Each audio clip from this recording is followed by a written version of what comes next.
সাহারি আমাদের জন্য দিয়েছেন। সুবহানাল্লাহ।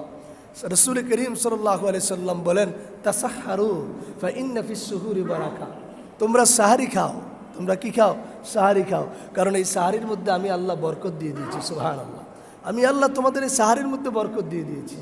যে সাহারি খাবে তাকে আল্লাহ বরকত দিয়ে দিবেন, রিজিকের বরকত দিয়ে দিবেন, আর্থিক বরকত দিয়ে দিবেন।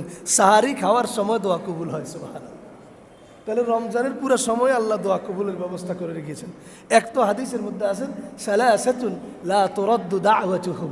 আল্লাহর রাসূল বলেন, তিন ব্যক্তির দোয়াকে আল্লাহ ফালান না, আল্লাহ কবুল করেই ছাড়েন। তিন ব্যক্তি দোয়া করবে তো আল্লাহ তার দোয়াকে ফালাবেন না।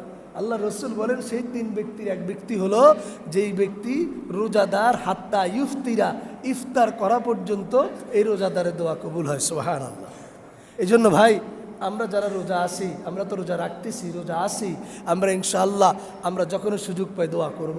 আব্বা আম্মা কবরের মধ্যেই, এই কবরস্থানে আমাদের দিকে তাকিয়ে আছে। আরে সন্তানরে রেখে আসলাম, সে কি আমার জন্য দোয়া করতেছে কিনা? একটু সময় ব্যাপার ভাই, মুখ দিয়ে একটু বের করলেই তো হয়, এত কঠিন তো কোনো বিষয় না। আমরা হাঁটতে উঠতে বসতে আব্বা আম্মার জন্য একটু দোয়া করি, রব্বির হামহুমা কামা রব্বায়ানি সগীরা, রব্বির হামহুমা কামা রব্বায়ানি সগীরা। এই দোয়া করার সময় আল্লাহর দিকে যদি আপনি রুজু হয়ে দোয়া করেন আর আপনি যদি দোয়া করতে থাকেন, আল্লাহ পাক বলবে, বান্দারে রোজা অবস্থায় তোমার আব্বার জন্য দোয়া করেছো, আম্মার জন্য দোয়া করেছো, আমি আল্লাহ তোমার দোয়াকে কবুল আর মঞ্জুর করে নিব।